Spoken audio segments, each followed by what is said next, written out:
Bismillahirrahmanirrahim. Ali aleyhissalam qələbə barəsində belə buyurmuşdur. Qələbə uzaqgörənliklədir. Uzaqgörənlik fikri işə salmaqladır.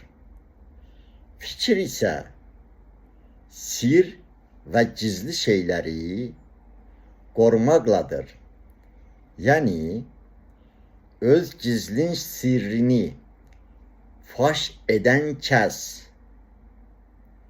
rəy və fikrini qorumayıb və uzaqgörənlikdən xaric olub və nəticədə məqsədinə çatmayacaq. Allah hər birimizi gözəl məqsədlərimizə çatmağımıza kömək etsin inşallah.